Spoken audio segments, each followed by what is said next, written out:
नमस्कार, the such आप देख रहे हैं, आपके साथ मैं हूं आदित्य कुमार। आर्यन खान तो बच गए, उनको बेल भी मिल गई, लेकिन दूसरी तरफ उनको गिरफ्तार करने वाले समीर वानखेड़े के लिए मुश्किलें बढ़ती नजर आ रही हैं।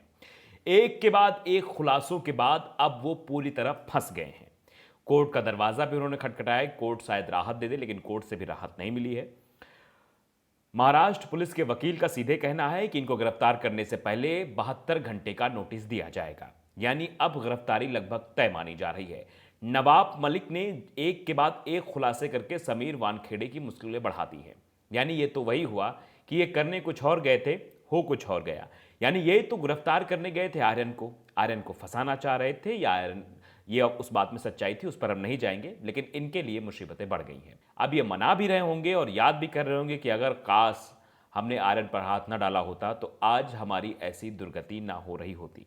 सबसे पहला मामला जो घूसखोरी का मामला आया, उसमें किस तरह से एक एक चीज़ें निकलकर सामने आई हैं, उस एंगल को देखते हुए भी कई सारे सवाल खड़े हो रहे हैं। दूसरी तरफ बात की जाए तो इनकी शादी को लेकर, इनकी जाति को लेकर, इनके जाति प्रमाण पत्र को लेकर, उसके बाद यह सामने आया कि इन्होंने दलित बन के नौकरी ली है, जबकि यह है मुस्लिम। दाऊद नाम बार बार सामने आ रहा है। एक एक करके हम आपको चीजें बताते हैं। सबसे पहले नवाब मलिक ने कहा कि ये जो है, यानी समीर वानखेड़े जो है, ये दाऊद हैं। जैसे ही दाऊद कहा गया, हंगामा मच गया। उन्होंने एक बर्थ सर्टिफिकेट को साझा करते हुए कहा था कि ये देखिए, ये जो कहा जा रहा है इसमें दाऊद लिखा हुआ है, इनके पिताजी का नाम। अब समस्या हो गई, तुरंत इनके पिताजी सामने आ गए। पिताजी ने कहा मैं दाऊद नहीं हूं और ना ही मेरा दाऊद नाम है। अपना नाम बताते हुए उन्होंने बात क्लियर कर दी। उसके बाद नवाब मलिक रुके नहीं, नवाब मलिक ने फिर आगे बात बढ़ाते हुए देखा तो आगे उन्होंने एक निकाहनामा प्रस्तुत किया और शादी की फोटोज भी। उस शादी की फोटोज में दावा किया गया जो महिला है जिससे समीर वानखेड़े ने शादी की है वो मुस्लिम है और उसकी शादी मुस्लिम रीति रिवाज से हुई है, यानी निकाहनामा भी उन्होंने प्रस्तुत कर दिया जिसमें सीधे सीधे उनका नाम दाऊद वानखेड़े लिखा हुआ है।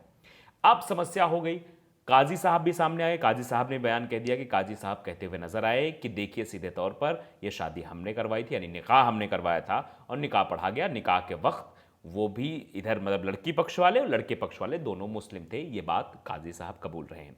अब चारों तरफ से फंस गए हैं। फर्जीवाड़ा ये कि जब इन्हें शादी करनी थी तब ये दाऊद वानखेड़े बन गए थे, जब इन्हें नौकरी पानी थी तो केवल वानखेड़े बनकर सामने आ गए और नौकरी पाली। अब यह फर्जीवाड़ा है कि सरकार में यानी एनसीबी दफ्तर में इन्होंने गलत डॉक्यूमेंट पेश किए हैं, इसलिए इनको सजा हो सकती है। दूसरा ये मामला है जो घूसखोरी का है, जिसमें एक नाम निकल कर रहा है केपी गोसावी। केपी गोसावी वो शख्स है जो अपने आप को डिटेक्टिव कहता है कि मैं पर्सनल डिटेक्टिव हूं, मतलब ऐसे मतलब प्राइवेट डिटेक्टिव टाइप का, और वो जांच कर रहा था इस पूरे मसले की और उसी ने शायद टिप दी थी वानखेड़े साहब को और वानखेड़े साहब के साथ था। उसकी कई सारी फोटोज भी वायरल हो रही थी आर्यन खान के साथ और उसका एक वीडियो भी वायरल हो रहा था जिसमें साफ तौर पर वो आर्यन खान से फोन पर कुछ किसी से बात करवा रहा है। ये कहा जा रहा था कि ये डील करवा रहा है 24 करोड़ की, कि इस पूरे मामले पे 24 करोड़ की डील हो जाए। उसके बाद इस खुलासे के बाद उसके बॉडीगार्ड ने ही उस पर खुलासा कर दिया।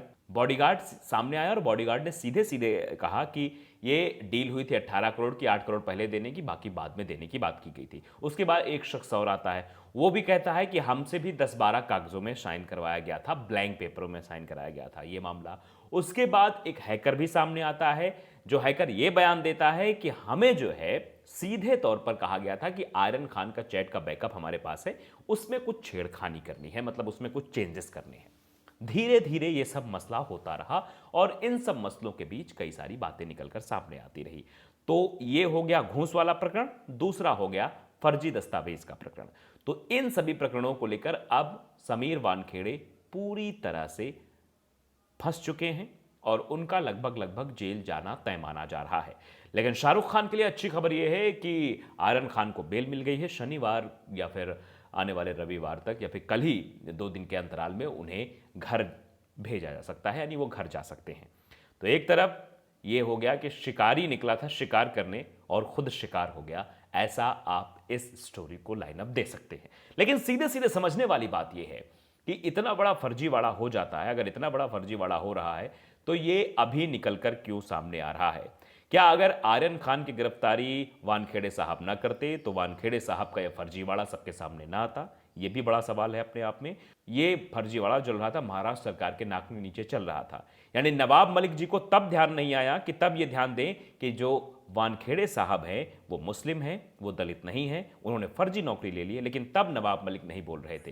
तो शाहरुख खान का मामला आ जाने के बाद नवाब मलिक का बोलना, नवाब मलिक का सामने आना, एक एक खुलासे करना, ये भी दर्शाता है क्या ये सब सिर्फ और सिर्फ एक राजनीति का हिस्सा था या कुछ और। लेकिन आपको भी समझना होगा, जब भी देश में कोई ऐसे प्रकरण होते हैं, प्रदेश में कोई ऐसे प्रकरण होते हैं, उन प्रकरणों के पीछे राजनीतिक मंशा साफ साफ जाहिर निकलकर सामने आती है और कुछ बड़े राजनेता आपस में लड़ते हैं जिनका खामियाजा छोटे लोगों को भुगतना पड़ता है। क्या यह उसका हिस्सा है या फिर वाकई में नवाब मलिक साहब, महाराष्ट्र सरकार और केंद्र की सरकार आपस में युद्ध नहीं कर रही थी? इस पूरे मामले में साफ साफ देखने को मिला है। ऐसे कई सारे मामले हुए हैं जहां महाराष्ट्र की सरकार और केंद्र की सरकार आमने सामने रही है, चाहे वो कंगना रनौत का मामला रहा हो या फिर और कोई मामला रहा हो। आप सब समझदार हैं, सब जानते हैं ये सिर्फ और सिर्फ एक राजनीतिक प्रकरण के तहत सब किया गया है। लेकिन जो कुछ भी हो, समीर वानखेड़े अब जेल जाएंगे, क्योंकि दो दो मामले हो चुके हैं, एक फर्जी दस्तावेज का, दूसरा ये कि उन्होंने फ्रॉड करने की कोशिश की और कई जगह पर उन्होंने ऐसे फ्रॉड किए हैं,